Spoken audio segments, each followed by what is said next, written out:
Okay, we're still on the 30 wise sayings of the book of Proverbs. Right now we're on chapter 23, saying number 16. So this will be over the halfway point. And I have a playlist of all the Bible studies that we've gone through.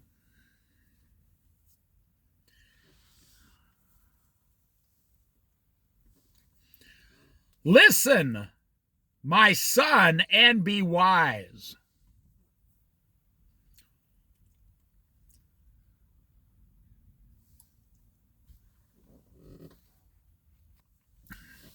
Listen, my son, and be wise. That is so contrary to what's going on today.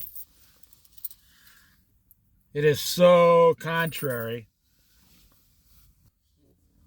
Just listen to that. Listen, my son. He's saying my sons, my daughters, my children. Do you live this way? I hope you're not offended, but if you are, that's nothing I can do about it. You're probably not living this way. The average Christian believer is not living to be wise. See, the book of Proverbs, you should read it 50 times in a row. Slowly. You should read the book of Proverbs. There's 30 chapters, so 31 chapters, whatever. 30 days a month. You should read one chapter each day 5 times on that day.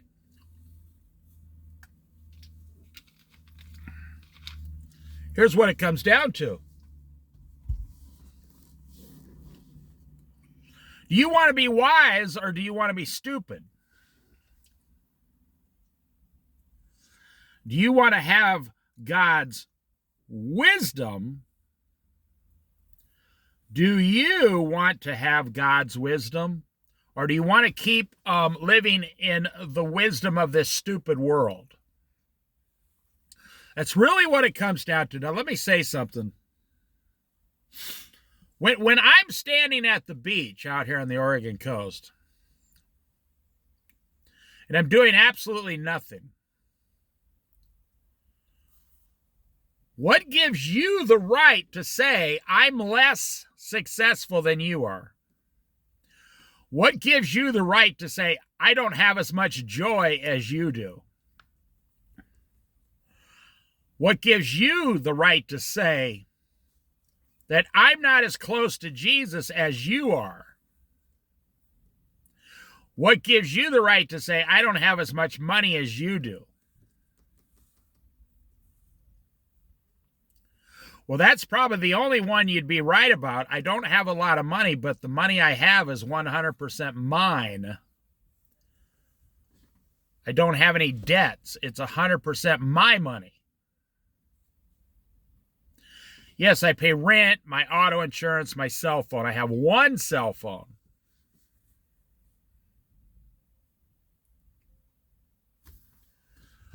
Do you know my wife has never carried a cell phone?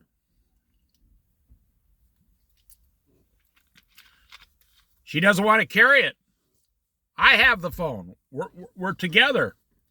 If she has to call me, she calls the phone that I'm holding. With like a store phone. You know, that saves us $600 a year. My wife saves me $600 a year because she doesn't want a phone in her pocket. You know, nothing. I don't send her out of the house in the morning with the phone. I send her out of the house with Jesus. So I'm sitting at the beach, and I've had people say to me, how can you be close to Jesus just standing at the beach looking for rocks? Because they don't. I'm going to talk slow so you follow along. They ask those questions because they don't have God's wisdom. They say they don't have God's wisdom. I mean, I'm saying that about them. Because if you had God's wisdom, you would understand it's in the moments that you are standing still and quiet is when Jesus, you can feel him right next to you. So you say, well, I got a lot more money than you do. I'd say, you're right. Well, we're going to go out to eat. I'm like, okay, I'll go with you. You order your, big, huge $25 dinner. And I order a big, huge bowl of clam chowder for like $8.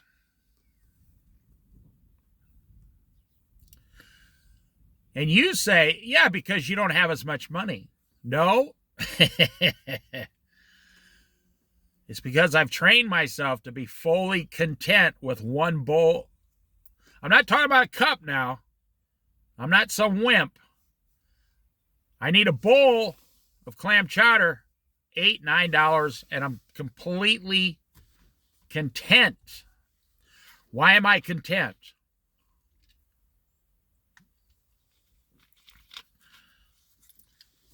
Because I've been a Christian with Jesus for 51 years.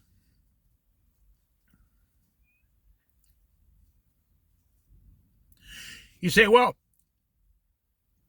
I know my friend's not as happy as me because his wife isn't as attractive as my wife. You only speak that way because you don't have God's wisdom.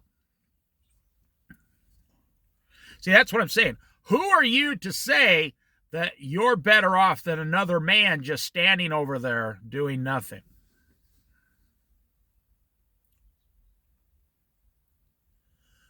What about the apostle? What about John the Baptist coming out of the desert? What about all the prophets living in the wilderness alone? What about Jesus when he was just standing there all alone up on the mountainside praying? What about that?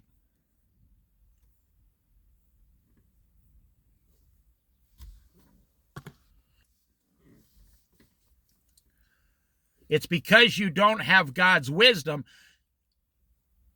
Yeah, I know guys who have homely wives according to the world standards. I mean, according to the world standards, these women aren't going to get hired as, supermodels. They might even be below average in looks.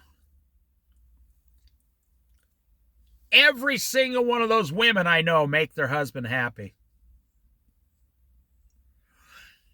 Every man who is married to a woman like that is calm and peaceful and happy and joyful and plays with his wife, plays with his children. I'm not making this up. I've seen extremely beautiful women marry below average looking men. And their life is perfect. They are so joyful every day. See, because they're not looking at the things of this world.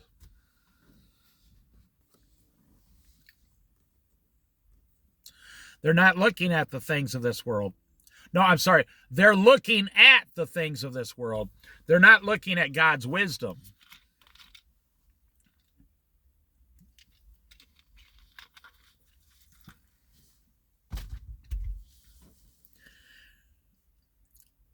Listen, my son. Listen, comma. You see, pause, listen. My son, comma. And be wise, comma.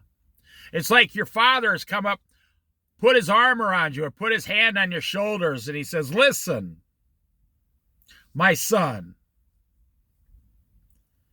and be wise.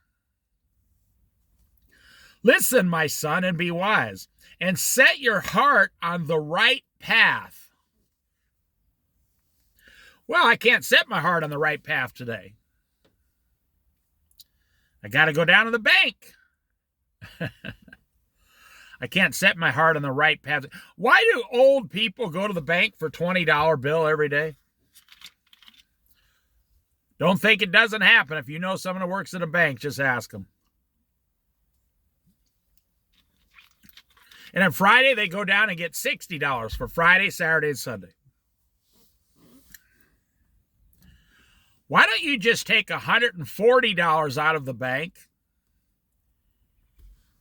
and set it in your drawer and then just use $20 each day, and then you'd only have to go to the bank once a week? No, it's not because they'll spend the money. I'm talking about old people. They pay all their stuff and then they live on $20 a day.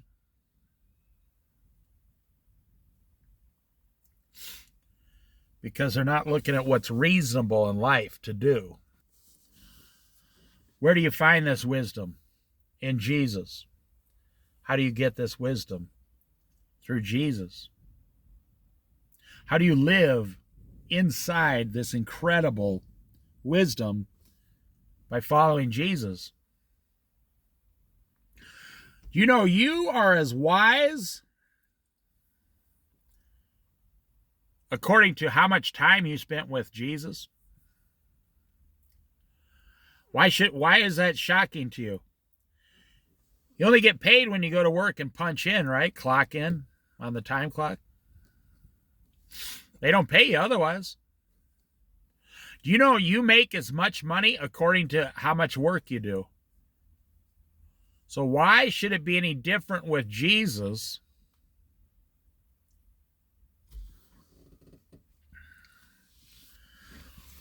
Why is it shocking to people that your wisdom is at the level of how much time you spent with Jesus? So you say, well, I just became a Christian 3 years ago. Okay, that's good. That's fantastic. But you're just starting out. You're not going to be at the level of John the Baptist or John the disciple or Paul the apostle. No. You're starting out. Keep going forward. Don't go backwards. Jesus gives you everything you need. You're never lacking if you're following him every day. You never lack in his wisdom.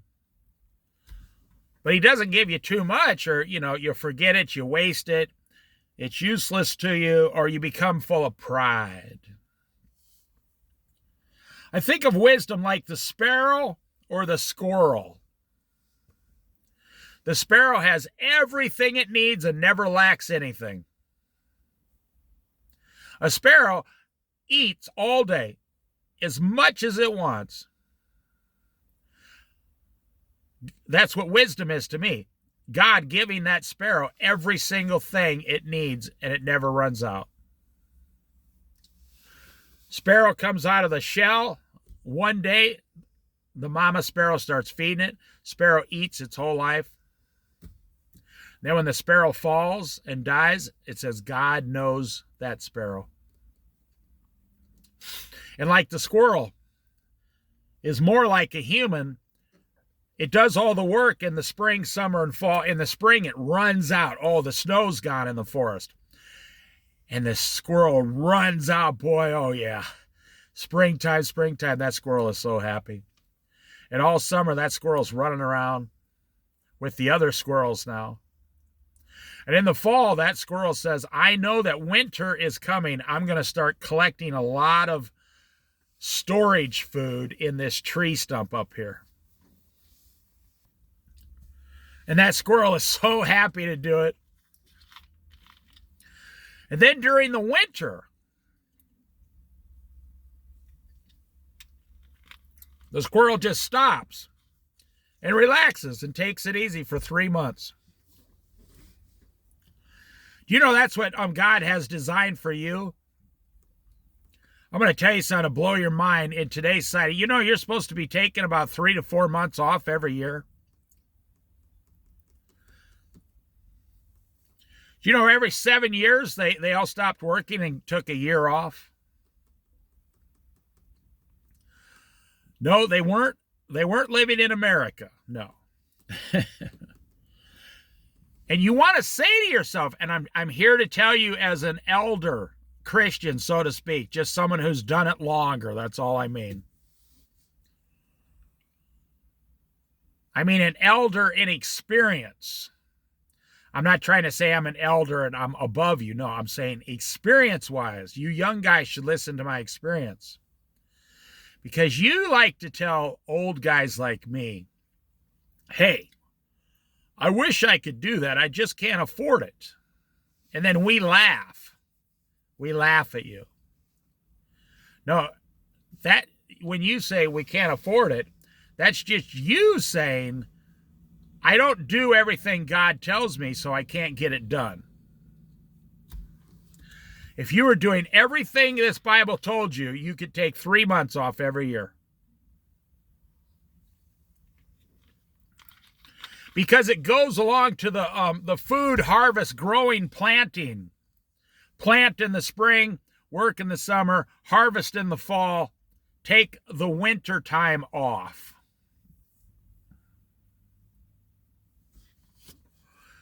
Say, well, my job wouldn't let me do that.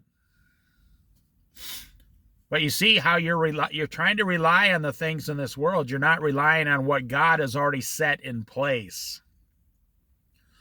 There is a system that God set up with his own hand, right? So you're not living within his system. You're living within the system of capitalism. Jesus would get up in the morning and you'd be like, where are you going? He'd say, oh, well, I thought we'd walk to work today. It's only 2 miles away. We can be there in 30 minutes. And you go, walk? Well, how am I going to stop at the coffee place and buy 4 coffees and 6 donuts and carry those down the road, Lord? And Jesus starts laughing and laughing and laughing. And says, oh, we're not going to get those things anymore. We just had breakfast. Let's walk to work. Yeah, this is going to be fun. See, God has a system. And what the average Christian does today is tries to live in capitalism and in God's system at the same time. And as you can see, it's not working. Listen, my son, and be wise, and let your heart, and set your heart on the right path. Set your heart on the right path, and then you will start living within God's system. Do not join those who drink too much wine or gorge themselves on meat. For drunkards and gluttons become poor. I myself am guilty of gluttony because I'm overweight. I bet you didn't think I'd say that about myself. Yes, that's the only way you can get fat, is by being a glutton. Say, oh, well, I eat a little too much. No, it's called gluttony. Just say it. The Bible says gluttony. I'm a glutton. Anyone who is 30 pounds overweight or more is a glutton in America, according to the Bible. Gluttony. Do not join those people who drink too much or gorge themselves on too much food. For drunkards and gluttons become poor, and drowsiness clothes them in rags. Drowsiness is like a example of laziness, is what he's saying, in my opinion. Laziness puts you on the street as a homeless man in rags. Too much drinking puts you in rags. Spending all your money on food will eventually put you in rags one day.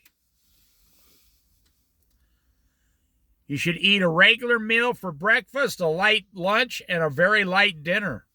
That's what Jesus did.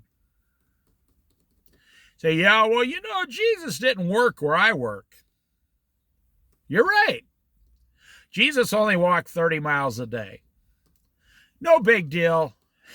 And preached 10 hours a day. But I will agree with you. You're right. Guess what? Jesus didn't work where you work. He also didn't have your car payment, did he? He also didn't have a mortgage on his house, did he? Now you're like, oh, yeah. Jesus was perfectly content.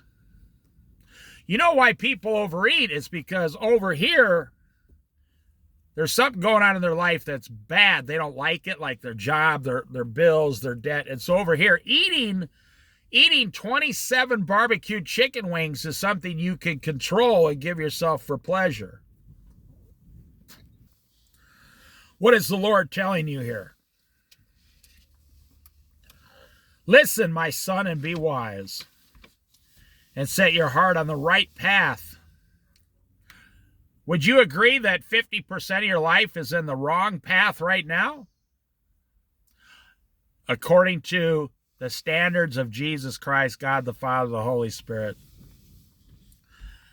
I know you're probably listening to this, coming home from work or something. You don't want to be coming home from work.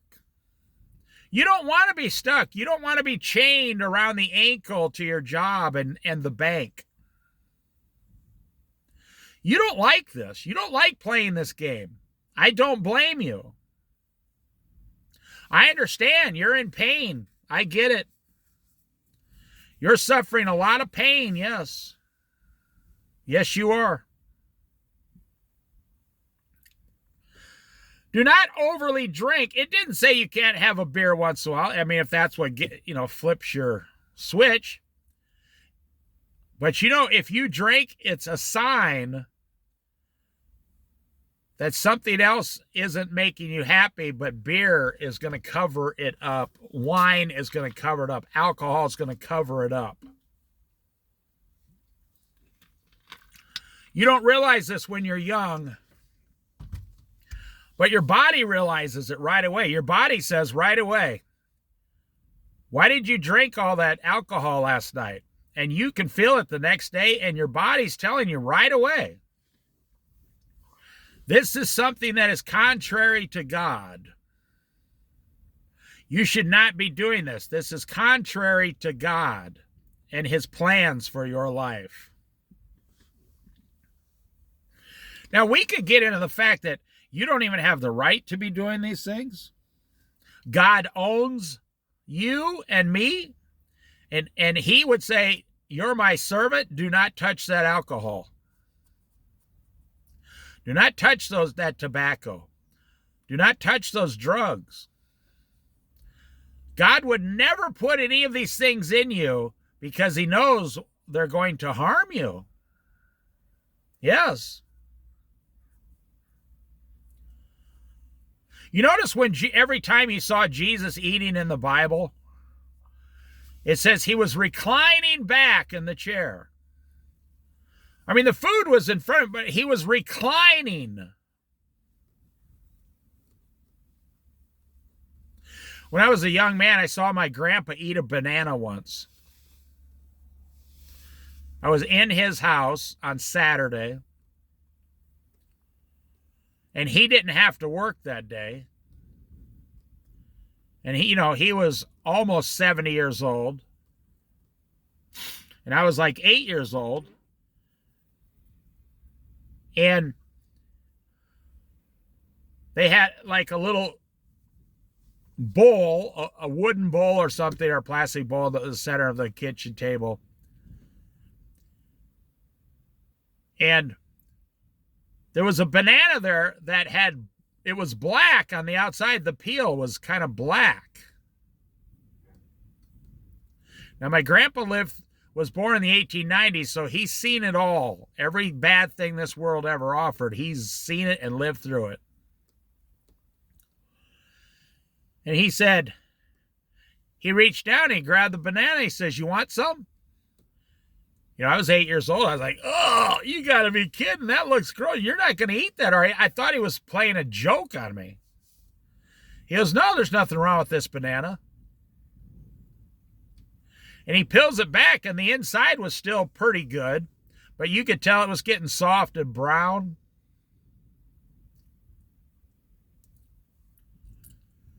I said, you're really going to eat that? isn't it rotten? He goes, no, just the outside turns a bad color, but the inside, this banana's still good for 2 or 3 days. And I said, how can you tell? And my grandpa said, well, it all depends on how hungry you are. My grandpa never once yelled. He's never once yelled at me or corrected me. An amazing person. And he says, it all depends on how hungry you are.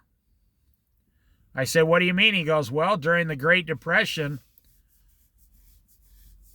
you'd want a banana, but it didn't matter if you had money or not. There were no bananas. They didn't exist.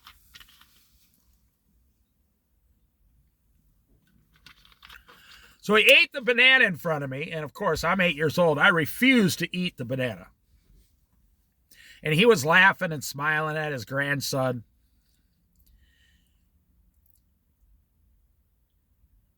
He goes, oh, that was good. It hit the spot. You know, that's all he ate that night for dinner. He had hands that were huge. He was like 6 foot tall, huge hands. Skinny, very skinny, 70-year-old, skinny. 70 years old, still worked on the farm baling hay. Not his farm, he went out and worked for other farmers. And my grandma was a little 5 foot tall lady. Skinny, they had 3 children.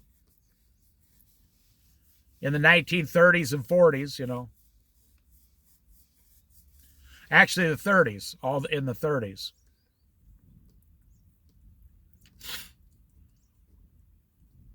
Just that one banana, my grandpa never drank. He never had alcohol around his house, didn't smoke. He believed in God, Jesus. He had his hands, he had his wife, and he had his tools in the basement. Now, it wasn't a basement like you think of. This was a crawl space. It was half a basement with just bricks and plaster on the walls. Not the kind of plaster you think of. No, this was concrete plaster, so to speak, back in the day. He painted his own house and windows, cleaned his own windows, mowed his own yard. You know what he used for a lawnmower? True story. You remember those old push cutters? You ever seen a real old guy using a push cutter? It's just it's 2 wheels with 4 open blades. And as you push forward, it chops the grass in front of you. It won't go through very tall grass. He never owned a gas lawnmower.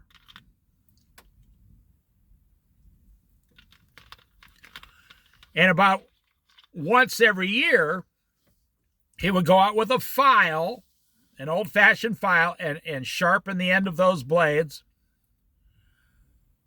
That push thing lasted him 25 years. And he'd go out to his lawn, push. You can't even imagine people living like that today. I don't even know young men who are strong enough to use one of those. Remember back in the day, they used to have sickles? A big, huge wooden handle with 2 clumps of wood on it, and you would hold it. And at the end was like a big, huge blade in the shape of a half a moon, and you would go out to the field and start chopping down the weeds and putting them in bundles, and then you just burn them up. You know, I tried to use one of those when I was 20 years old. And I lived on a farm. I was very strong. And if you were not born and raised with a sickle in your hand, that will give you some idea of how much stronger people in the Old Testament were than today's people. Today, people drive around in an automobile and push buttons and yell and scream at each other.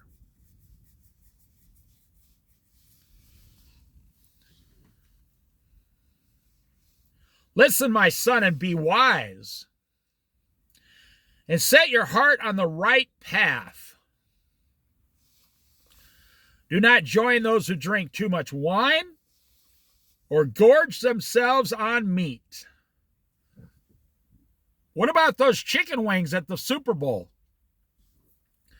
You joined all your friends drinking too much and eating too much meat. You participated in that, didn't you? So you displeased your Father.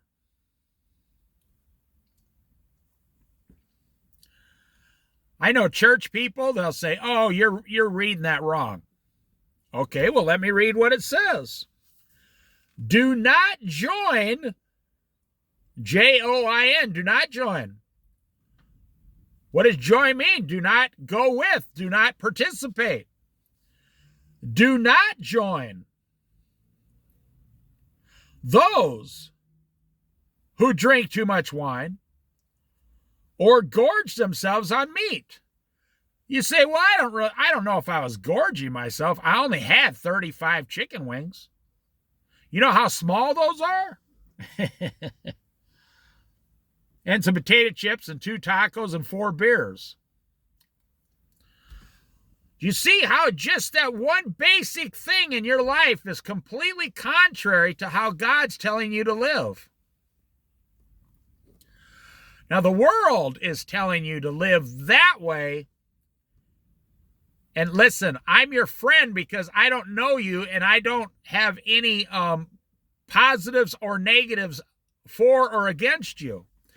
So I can tell you the truth. Just like God tells you the truth.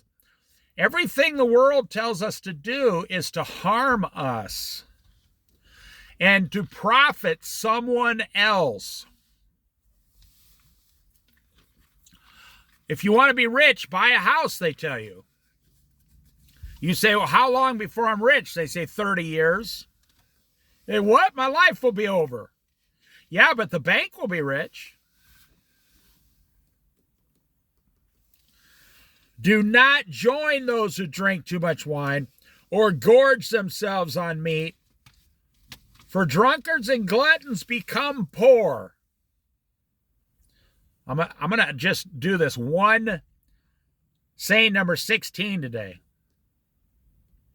I'm going to put up this shorter video. Do not, or for drunkards and gluttons become poor, and drowsiness or laziness clothes you in rags. Now listen, you ever wonder why you don't have more money? Too much wine and too much meat.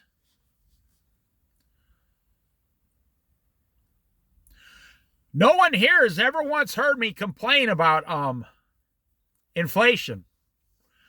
I put up videos on inflation, like a news report. I say, look at this inflation.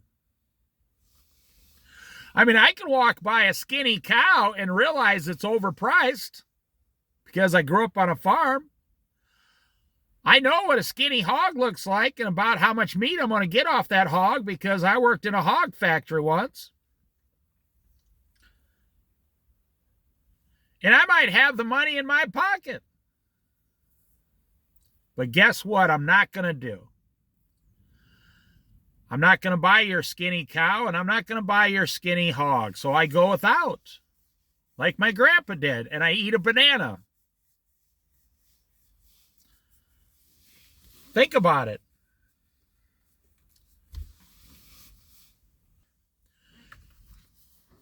If you go to the store, or let's say you go next door. Let's say last week you went next door and your neighbor said, hey, I bought this Corvette for $10,000. You're like, wow, what a great deal. Then you go to your neighbor's house this week and he says, I'll sell you this car. You say, how much? He says, $30,000. What? You just paid 10. Yeah, but I got to get 30. Are you going to buy the car? No, you're not. You're not going to buy it if you can go to Craigslist and buy another one for $10,000. But you're going to realize you don't need a Corvette sitting in your You don't need an old Corvette sitting in your driveway. So when you go to the store and you see chicken wings or $5.99 a big, huge bag 4 years ago. So now in 2024, you go to the store and that $5 bag of chicken wings is $13, $12.99 for the exact same bag. And you know it's the same bag. Same amount, same brand, everything. Why do you buy it? And that's why Jesus just said, drunkards and gluttons become poor. I've said that to my family members before. You're a drunkard and a glutton. I've said that to my friends because they said to me, I don't seem to be able to save money. I say you're eating too much, you're buying too much, you're going to the drive-thru, you're drinking too much. You're spending $100 a week more than you need to. And they say, yeah, I know I am. Well, then why are you complaining about poverty? And I'm going to end right here. Like my grandfather said, who was born in the 1890s. His name was Clarence. He said,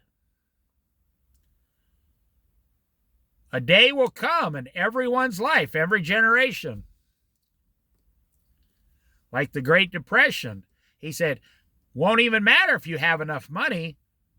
There won't be any bananas. And then you'll wish you had them. I think that day's coming here in the world before the rapture comes. The only people that are going to survive are those who are not drunkards, not gluttons.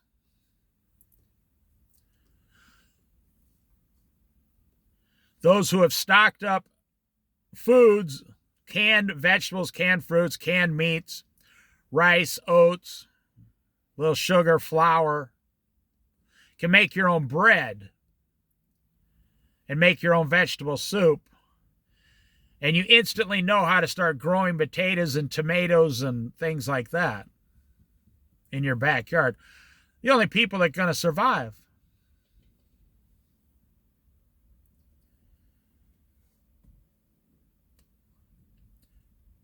My grandpa was right.